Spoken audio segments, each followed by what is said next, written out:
Hello and welcome to the Bullish podcast. I'm Daniel and this is Jake. Hello. And this is our first episode. And today we are with my good friend Declan Murphy. Hello. How are you, Declan? Yeah, good. Good. Today we're going to be talking about, Declan is managing director of a company that's not far from us. And we're going to be talking a little bit about kind of his journey to that point. He also does an awful lot of athletic stuff. And we're just going to be kind of getting a gauge of kind of how you balance all that stuff and kind of everything. So what kind of we got first on the list for you, Jake?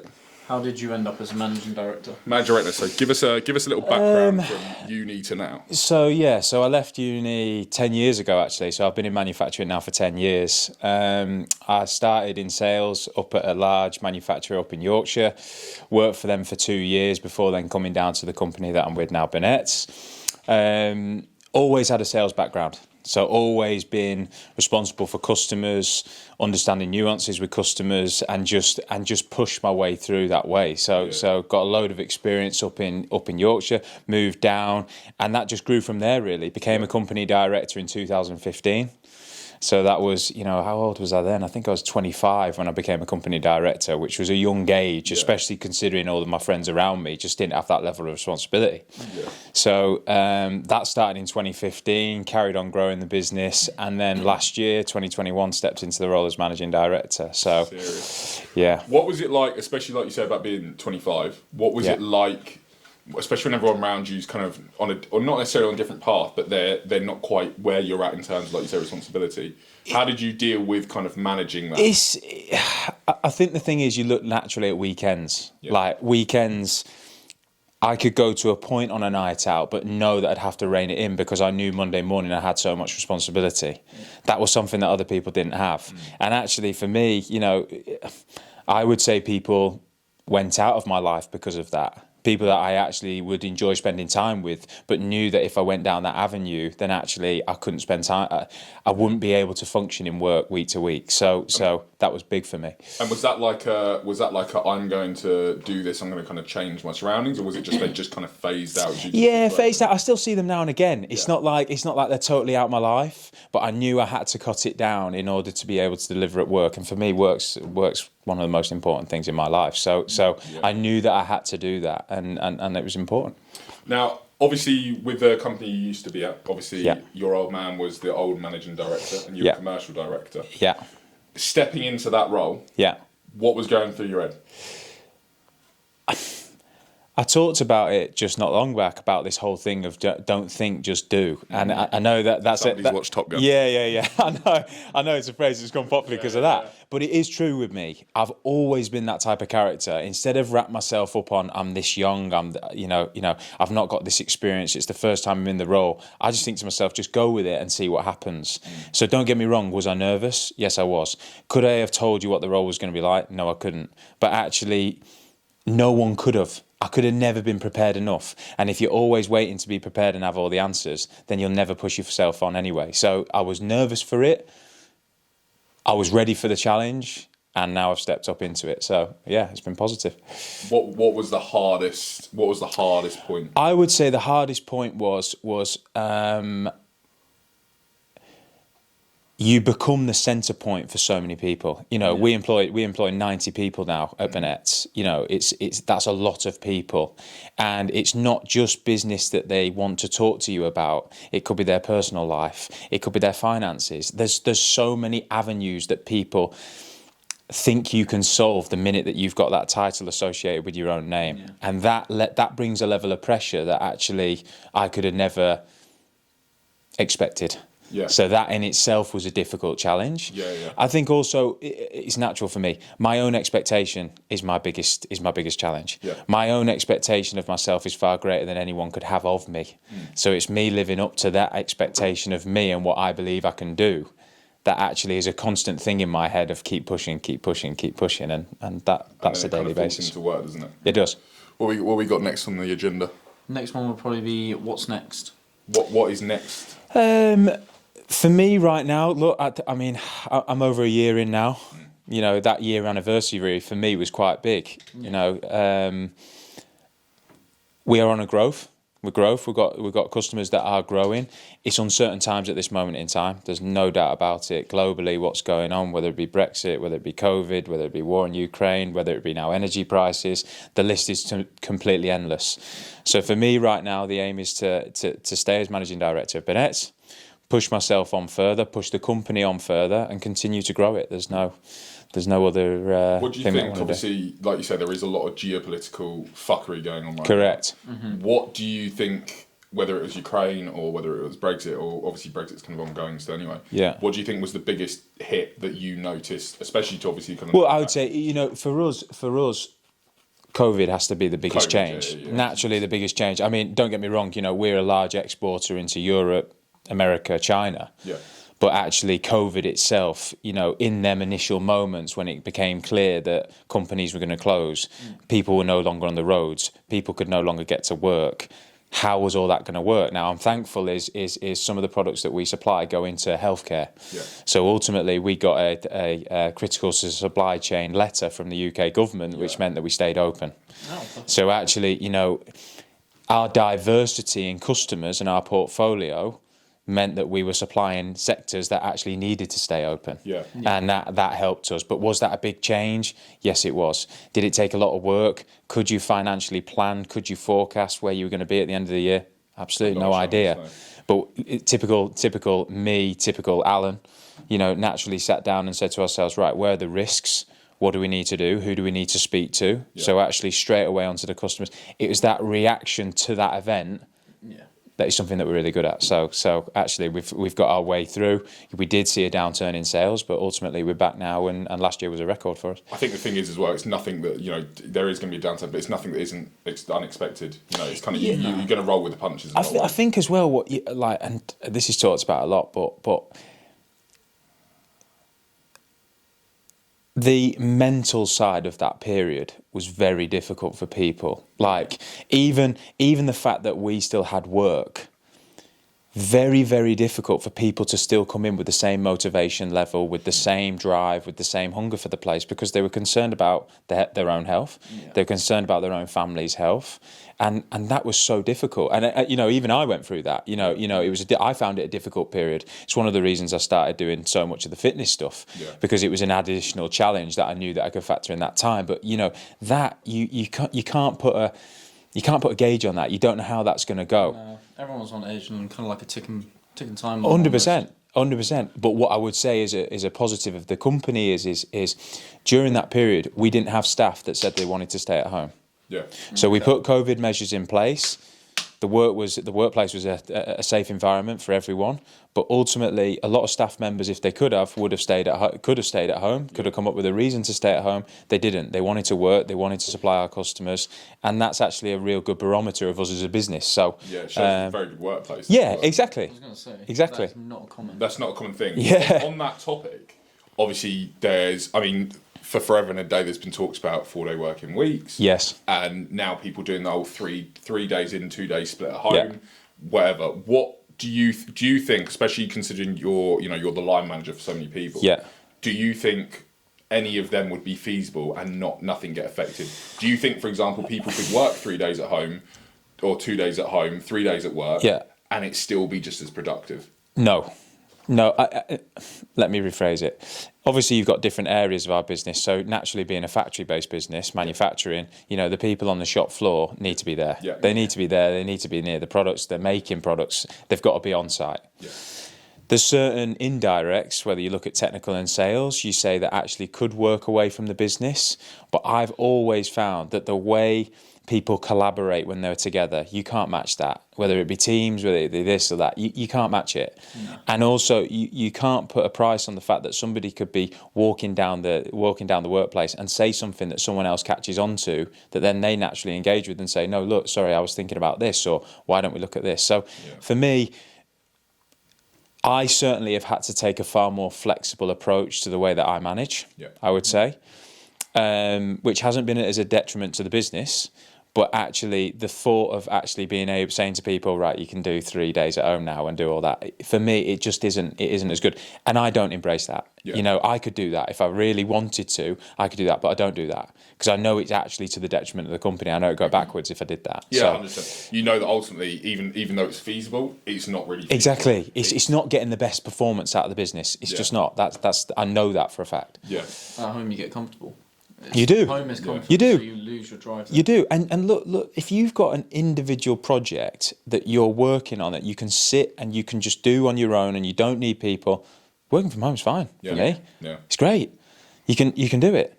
But if you need to work as part of a team, you need to be working around them people. Even for me, emails and stuff. You know, the amount of people send emails to each other about the most menial shite.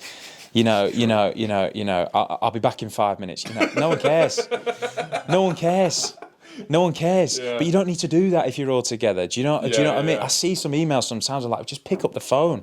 Just pick up the phone. Yeah, exactly. But and also a real thing that I'm conscious of in the workplace that I see happening more and more. I think Simon Sinek talks about it. Is confrontation management. Yeah. People are so frightened to have a difficult conversation these days. Yeah. So frightened about it. They can't walk up to someone comfortably and say, "I don't agree with you." It takes a lot. It really does. Or I would rather do this. Or I would like a pay rise. Or I would, that sort of conversation. People are nervous about having. Yeah. We can't become that way. No. Because they're the things that actually you have to do to move forward. You have to be able to have that. Yeah. But it's a real struggle. It's a real difficulty. Yeah, 100%. I think it's funny actually you say with the whole working at home thing and you saying about distractions. I was thinking the other day, not too long ago when COVID was on, I went to Curry's, and in Curry's you can have, if you want to ask about a product, you can basically do this live chat. Yeah. Whereas you can see them. I don't think they can see you, and then obviously you can talk to each other. Yeah. People are just at home. People Yeah. are just at home in their living room. And Yeah. I'm like, this is nuts. I mean, it kind of works, but it's also like, it just seems so out of tilt. And I was like, this is where I was like, Important thing for anyone during that period, especially businesses, was the health and safety of their staff. Exactly. At the end of the day, that is the most important thing. But we followed the government guidelines. As soon as they got released, we were on it anyway, and we made sure that everything was in place to facilitate people working there. Yeah. If you do that, then you're doing what you should do as an employer. That's just the way it is. Now we'll move on in a minute to obviously about a lot of stuff that kicked off you in lockdown, which was obviously the fitness stuff. Yes. I witnessed that firsthand. But before we do, let's put our cards on the table here. COVID. Yeah. Was it bigger than people made it out to be? Was it smaller than people made it out to be? In your opinion, do you think that the measurements that were placed, not even in terms of a work scenario here, do you think they were necessary? Or I don't. I'll be honest. I don't like to go down that road, and I tell you why. Is because I've been in situations before where I've had to make decisions where I'd love hindsight to have been able to make that decision Wonderful for thing, me. right? It's a wonderful thing. Yeah. It's a wonderful thing. We were faced in a very, very difficult period that no one knew the true outcome of. No one knew how great or big it could go. Yeah. Seeing all the films and the videos of Italy with people on incubators, and you think back to it actually. So I can't sit in my chair and criticise what Chris Whitty and his team decided that was right for. All I know is at the time they trusted that science. Now, don't get me wrong, unfortunately, as it's now gone through and we're getting to the lights of some of the government problems, the way they acted during the period, that I can't excuse. Matt Hancock, that one's directed at you, bro. You can't excuse that.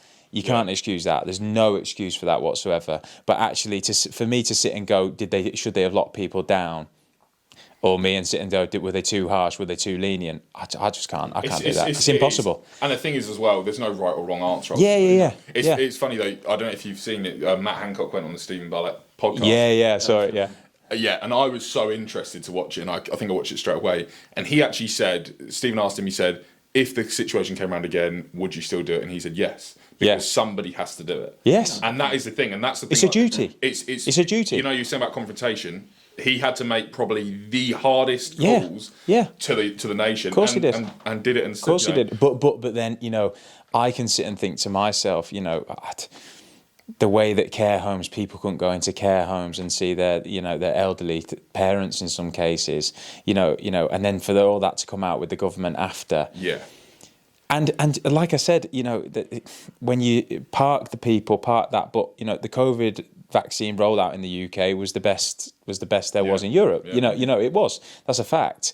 So it hasn't been a government that have just failed. For instance, people voted for Brexit. They did vote for Brexit. Yeah. That is the vote. The current government got us through Brexit. It's just.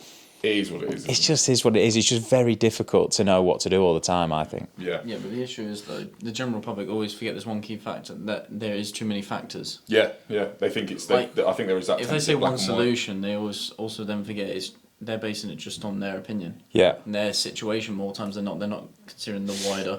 But I also think, mate, is the thing of... I think a lot of us wish that we were free. Oh, definitely. We dream of being free. Yeah. Whether that's free financially, free to make our own decisions, free to do this, free to do that. Actually, not many people really do want that. Yeah. At the heart of it, if you watch human culture, people do like to be led. They do. And that's not me saying, that's not like, dictator, tell them do this, do that. But a lot of people need boundaries. They need to understand where they're... So to sit and just go, oh, I wish I could do this, or wish... It's not so easy. It's not so easy. It's not so easy. What we got anyway in regards to, obviously, outside your place of work, Jake? Yeah, so you love your work a lot. The other thing, though, is what do you do outside of the work? What's your go-to? So big for me is just fitness, I would say. And like, for me as a person, I'm so challenge-led. I love a challenge. Yeah. And I think for me, that's because in moments of challenge in the past, when I've got through them challenges, the sense of fulfillment and achievement in myself has never been matched. It's a feeling like no. When I go into a room, or I go to a meeting, or I go to or I set out an event, a fitness event, and I'm nervous about it because I know I'm outside my comfort zone and I don't know what's going to be the end result. To then achieve it, there's no better feeling for me. Yeah. No, definitely. So actually, fitness allows me to do that because you can never beat it. Yeah. There's always something you can do. Something you can do. So that's why it's a funny thing. I actually put myself in stress away from work as I do in work. Yeah. Because my fitness stuff isn't just take part. I do stuff that actually is out there. If people are like, Christ, really? Do you don't want to sit on the couch? You don't want to watch TV? Yeah. No, I don't. It's just who I am. That's what I like to do. I think the thing is as well, when it becomes your natural state, when consistently pushing yourself, whether it's doing something and putting yourself in stressful situations is natural, it's then not stressful. Yeah. If that's the norm, if you're setting it's like classic Harvey Specter. Yeah. People like this, I like this. Yeah. If you're like this, then it doesn't matter how high you are because to you everything's like that. Yeah. So I think, and I mean, I'm not being funny. Obviously, during lockdown, I mean, it all kind of kick-started with you when you decided to do. You basically got shredded, didn't you? I did. I mean, I was with you when we went and you were doing 30,000 steps a day. Yeah, correct. I mean, it was nuts. Now, obviously, lockdown was a bit different because obviously a lot of people have free time. Yeah. However, I wouldn't say you've really, if anything, you've increased that still. Yeah. Now, mentally, obviously doing what you do and then encroaching into that kind of area of ridiculously hard fitness. Yeah. How do you mentally deal with it? Do you feel down days, or is it like you're so natural? Yeah. Well, then how do you deal with it? 100%. I mean, there's days I can wake up and think I've just bitten off far, far more than I can chew. There's so many days like that. So many days. I've got, at the moment I'm training for the London Marathon this year.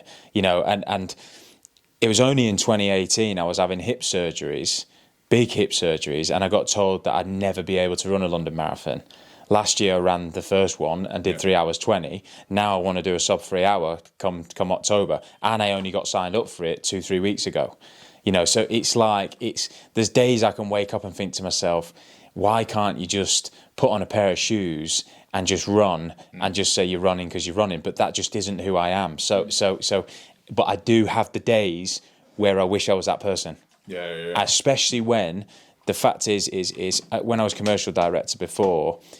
It's different. It's like being assistant manager to the first team manager in football. It is different when you're in them shoes, and you have a tough day there, to then come home and know that you've got to get yourself lined up, ready to go out and do your fitness stuff, it's tough. Yeah. But that's just who I am, you know. I'm not going to shy away from that. Like I said, I hate the thought, and I think it's one of the driving factors.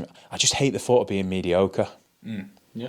I hate it. I hate it. I think a lot of people. It's funny you say. I think a lot of people say that. Yeah. However, actually putting it into reality, that they don't, and this is what we see all the time, especially people our generation, I think. Or they get comfortable in it. They strive so much for this, like, this higher kind of utopia of, like, I'm always going to be on it and I'm always going to be doing it. Yeah. They don't actually do a lot. No. Yeah. The action is minimal. Yeah. Now, I'm not being funny. For me, I mean, I've known you for what, 3-4 years? Yeah. I mean, I've never seen you once do something and then not action it, or even action it first, then say you're doing this. Yeah. I think if more people acted and did stuff before even thinking about it, before Correct. processing it, there'd be way more movement in, especially like the fitness industry, than there would be as opposed to it. I think people just need to get on this kind of just do it. But you know, but I think a lot of people are idea people. Yeah. A lot of people would love to sit and say, you know, they could do what you do, what I do, what this happened tomorrow, you know, but a lot of people just constantly talk about it, and I just can't be a talker, me. I just don't like talk. Now, don't get me wrong, there's been stuff that I've done in the past, tried picking up, that I failed at. You know, we talk about golf. Yeah. You know, I played golf for a period. I knew to get miles better at golf, I'd have to be playing 6 times a week down the range, every 6 hours a day on a weekend. That's just not for me. Yeah. So there's been stuff that I have taken on that ultimately hasn't worked out, that I haven't got good at. I'm totally fine with that. Yeah. But what I'm not going to do is sit and go, oh, I wish I had a set of golf clubs so I can go and play golf. I just buy a set of golf clubs, see how I get on, and then decide either way. You know, and that's it. You don't have to go balls deep into that, do you? No, you don't. You can just pick. You can rent a set of clubs. Just go do it and see how you get on. 100%, 100%. You just gotta push yourself and do it and see what happens. If it don't work out, it don't work out. If you fail, you fail. Yeah. It's like I am so hell bent on this sub 3 hour. I've been hell bent on it for a long time. I'm training as hard as I've ever trained. But I know come the day, I'll have trained as hard as I possibly can. There won't be any excuses left on the table. None. Absolutely zero. But if I fail on that day, I failed. It doesn't matter. It just means you've got to go again. Yeah. And sometimes you can put as much hard work into something as you want, but it may fail. You have to be prepared to accept that. Yeah. Because if you can't, the ramifications of when it does could massively impact you. Really bad. That's better though. If you give everything and then still fail, it's better than going, oh, I failed it, but I could have done this. Correct. Done that. The regret will then start building itself back into it. Correct. That's what you said. Hindsight is a wonderful thing. Yeah. And usually it's far too fucking late. But it's a funny thing, because I think, I'd listened to it on the Gary Neville, Stephen Bartlett podcast when they were talking about motivation. Yeah. Mm-hmm. And actually, I think Stephen Bartlett mentioned about insecurity is a way of being a motivator. And I can relate to what he's talking about there. I don't know what it is, but whether it's the insecurity of being just average, or it's the insecurity of not meeting my own expectation, or a big thing for me is the insecurity that when I lay on my deathbed, that I can sit and say to myself, I didn't do enough. Them 3 factors there do motivate me. Yeah. 100%. 100%. As much as a car, as much as a watch, as much as this, they themselves drive me. I know they do. I don't like the thought of being average. We will go on to the next topic, but just because you said there, and that's a very, very good point, which I think isn't talked about enough. The whole thing of you zoom out, the world, planet, our universe, we are so minute, and just as one person, ultimately, if you do all, you can do as much as you want, and ultimately nothing really makes a difference to anyone else what you do. It's not that deep. No. Exactly, it's not that deep. So, correct. But not many people flip it in terms of using it as a motivator, because everyone has it. Correct. But most people will put it to the back of the mind, and then it may not even cross their mind till they're 70 or 80 and say, right, well, maybe I didn't do certain things, whatever. Correct. Whereas the people I know, for example, you, for example, Glenn, other people who want to do something, it's because the idea that they might get to an age and they have to look back and say, oh man, like I wish I would have. Like that is just is inconceivable. No. The process, and I think that would be a big thing if a lot of people could learn, and it's not an easy thing, could learn how to use that an insecurity or a reality check to as motivation as opposed to like a kind of a depriving state. Yeah. And they'd get so much more. I think as well, and this is another thing I think about quite a lot, is everyone is judging themselves on everyone else's book, especially now because of podcasts, because of this, because of books that they read, self-help books, all this sort of stuff. They want to wrap themselves up in what Fred or Harry thinks about how they should live their life, instead of just sitting and saying to themselves, "I've got this opportunity. It might do me good. It might not. Give it a go." Yeah. And see, because there's no point listening to someone talk about someone running a £500 million business and how he gets on and how he does all that, when actually you're not even in that league. No. Why are you judging yourself on him? There's no point. But you can still be successful. You don't.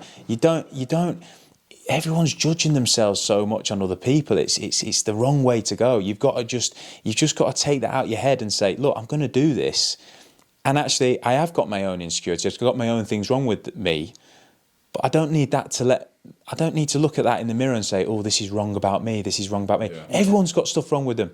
Everyone's got demons. Everyone's got things that actually they'd rather not be. But actually, I always say this phrase, and I heard this from a friend of a friend: "The gift is the curse."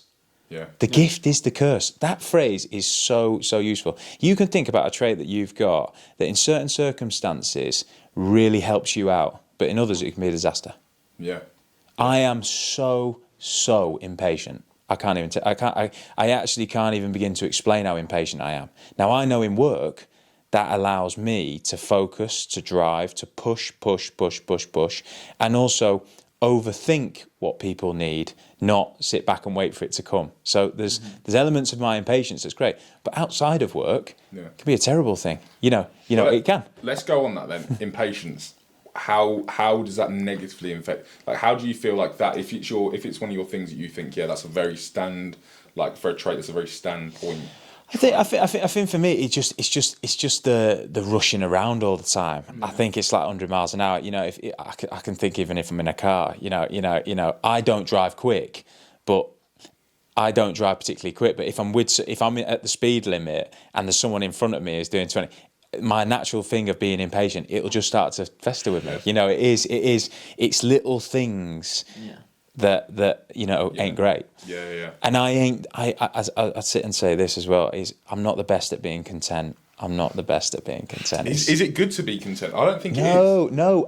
But then there's, when I look at my life compared to other people's lives that are similar age to me, it's so different, you see. You kids, married, house, the settling down stuff. I've never been great with all that, but actually people live that sort of life. Whereas me, I'm always thinking, right, okay, what can I go and do next? What can I challenge myself with next? It's just that constant driving factor of doing more, I think. And especially when you say people around you are doing that kind of thing, how do you deal with, like, regardless whether you want that kind of lifestyle or not, how do you deal with people? You're doing obviously something very intense, very, yes. How old are you now? 32. 32. 32 in December. 32 in December. So 31 don't make me people, older. 31. But how do you feel? I mean, I know for me it's a big thing. I don't know about you, but I think when I look at people my age, I guess I'm kind of doing. I'm ahead or doing a different route. However, I'm always looking around people and thinking, well, they're doing that. I see people are sometimes way more comfortable than I am. But then they're also, down the line, I know what I'm doing is probably better for me. Yeah. So how do you deal with that whole aspect of people doing this kind of, what would you say, kind of living their life with their families? Yeah. Obviously, whether it's something you want or not, how do you deal with the fact that that isn't where you're at? It's just, to be fair, like, what can I say about that? Well, that goes back to what you were saying, though. It's like people compare to other people's lives. If you're looking at other people, the way they do it, correct. And I'm dead happy for them. Yeah. I don't like. I don't envy people's lives. I don't take gratitude in doing that. You naturally find it, especially, the younger you are, the more successful you are younger, the difference between you and your potential friends or your is probably greater. Yeah. But actually, as you get older, naturally, the people that you went to school with, or the people, they're getting older, they're building themselves more up in companies. So the difference gets smaller the older you get, because naturally that's what actually happens anyway. But I don't judge that. My aim of being in Burnett's and being in my position in Burnett's is not to be better than someone else. I don't have competition with Alan. I don't. Me and Alan work so well together. Yeah. And we work really well together because we're not in competition all the time. My aspect of being successful isn't that I'm one day better than Alan. It just isn't. I've just never been that type of person. So I think, what works for some people doesn't work for others. My sister's recently had a baby boy. You're loving the uncle life. And I'm absolutely loving the uncle life. I love the uncle life. And I look at him sometimes and I could think to myself, God, actually, one day I could have kids. But then I go into a supermarket and hear them screaming and think to myself, they're driving me nuts. So you just... That plane flight when you pick it up. Yeah. Oh, the kicking on the seat. Yeah. But that's the thing. You don't... you could sit and say, oh, why is that not my life? But it isn't right now. Yeah. What's the point? Yeah. You don't... like meeting someone or, being in the right circumstance or being with the right person... You can't just wake up tomorrow and go, right, okay, make that happen now. It happens if it happens. It doesn't if it doesn't. It just it was or it wasn't meant to be. You can only be the best you can be. Yeah, 100%. So that is a really good point. That. What else we got for Dec in terms of things? Keep going. How we running for time, Morgan? Yeah, we're good. We're good. Yeah. Before we get on to the next topic, probably other thing to say with regards to working out and then work. But how do you balance the both of them? Like, do you struggle to balance them both, or are you always giving yourself enough time for both? Because you're running distances as well, aren't you? Like you're doing time. Yeah, but I get up early. Yeah. I'm up, so I would say 5. Mm-hmm. I can be up at 5:15. Is that every day, or is that Monday to Friday? No, I'd say that's Monday to Friday. Yeah. Okay. But I can rest until 6. Yeah, I can do that. So I try and get working out done early. Okay. And I would sit and say as well it's people ask me sometimes, well, why do you train? They think it's just because you want to have a 6-pack and you want to look all right. For me, it couldn't be any further from the truth. If I don't go to the gym on a morning, I am not the same person for the people at work throughout the day. Your mindset's off. My mindset's off. My equilibrium's off. It's like I'm not in sync. When I get to work, having been in the gym, I'm on it like that. Yeah. And it's funny for me because the people that are there are in that state that I'm, maybe not in when I've not gone to the gym, if you know what I mean. Yeah. So I'm there like an energetic ball ready to go, and they're like, God, give us a minute, I need a coffee, but that's... So the gym for me, it allows me to be better in work. So I see the one to allow me to be better for the other. Mm-hmm. Yeah. So there are days I wake up, especially at this moment. I think I had 2 instances today where I was thinking about something and it just totally went out of my head. And I was thinking that's just because I've been running so much. Like my body's just under that much pressure, strain. Yeah. But look, I make it work. There's days it's bad, there's days it's good. You just got to do what you got to do. And in the bad days, I always say, let the day end. Tomorrow you go again. Getting through the bad days is where you'll get the more results. 100. The amount of times, and it's so key in work. The level of resilience you've got to have is indescribable is the wrong thing to say, but you've got to have a hell of a lot of it, because there's always something waiting to come out the woodwork, and that's one thing where I do not and I won't ever get above my station. I don't like being that person. I've never wanted to be an egotistical arsehole. I've never wanted to be one of them big I am people. Never, because I always do recognise that actually it could be over. You could come in one day to something that happens that you couldn't have foreseen, and actually then all of a sudden the company might not be there, or your life might not be there anymore, and you've got to make sudden changes. Yeah. Well, if you've based your whole life on being the big I am because you own a company, then actually you soon, when you've not owned that company, you look around you and you've got no one around you because you built your whole life on falseness and crap. Yeah. Do you see what I mean? Yeah. So that, that in itself, the resilience to listen to things, like we talked about a minute ago, energy prices, labour costs, there's so many things that go on that if you weren't the right person, that you'd actually just shut your office door and go, don't speak to me.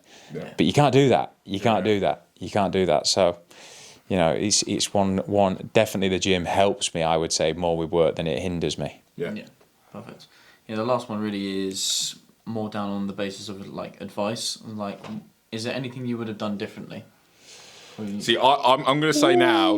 See, I said to Jake when we wrote then. this, I said I know what he's going to say, and you're going to say, and look, Go on. you You I say could be it. wrong. You say it. I reckon your view is going to be that anything you could have done, you didn't.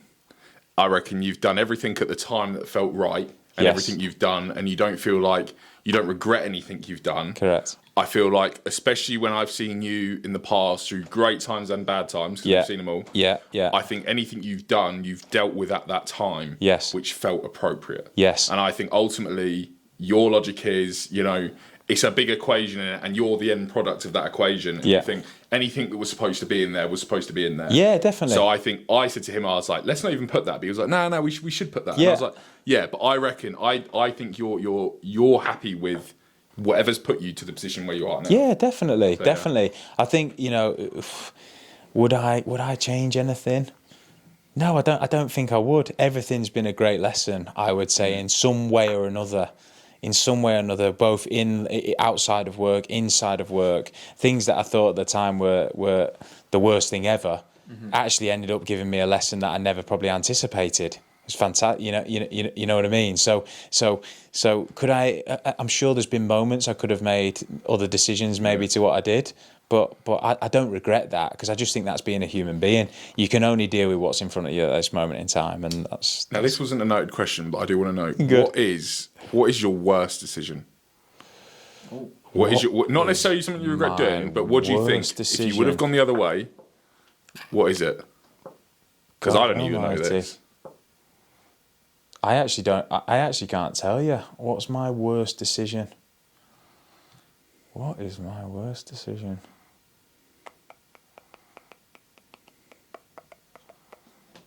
I don't know. You don't know. I haven't got one thing that springs to my mind that I can sit and say to myself, I wish I'd. It eats me, if you know what I mean. That actually, I can sit and think to myself, that was my worst decision. I should have taken that opportunity. I should have done this, and I didn't. Mine's I should have bought Bitcoin in 2030. See, and there's a funny thing. You see, it's a funny thing about business, isn't it? Yeah. See, I am in Burnett's, running Burnett's. Yeah. But actually, there's loads of people like you guys. You're investing. You know about stocks. You know about this. You know about currency, all that sort of stuff. Even for me, people say to me all the time, "You should get into property."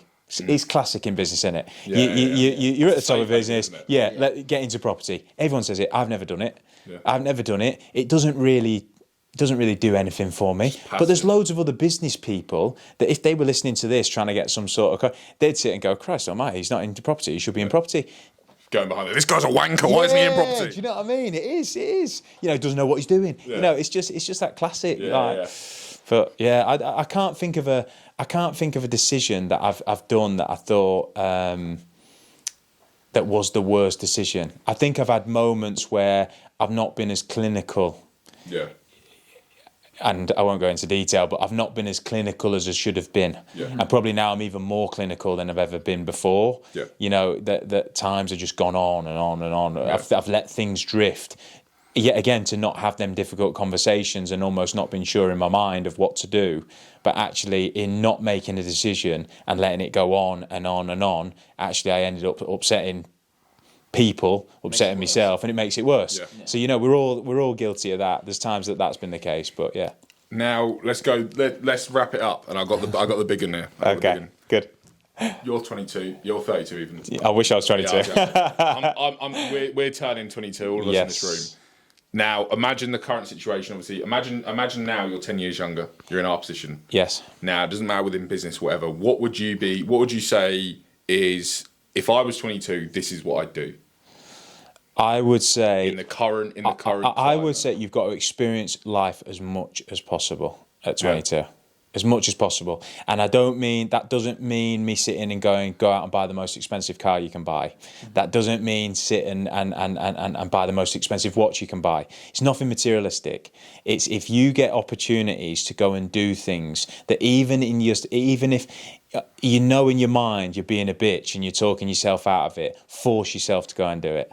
Go and do it. Go and do it. Go and experience as much as possible, because it might get you to meet people. It might get you to do things that you may never have even thought about that you might love, that you end up loving.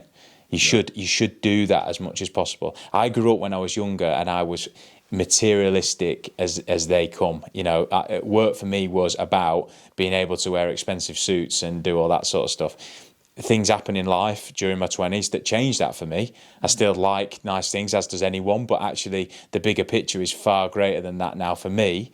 And I can sit and think the best times I've had are doing stuff that actually, I got the opportunity, I went and did it, and I would say the same. Do it. Awesome. Don't be committed. Don't sit with loads of commitments and all this sort of stuff. Keep commitments to a minimum. Do your business and go and enjoy life as much as possible. That's what I'd say. Lovely. Right. Well, I think we're good for time. Declan, thank you very much for coming on, mate. No worries. Our first guest. No worries. It's good to do it. Exactly, I've enjoyed it. Got some stories out, and I hope anyone who's listening, you can take a bit of Declan's advice, put it into your own terms, and roll with it a bit. So I'm Daniel. I'm Jake.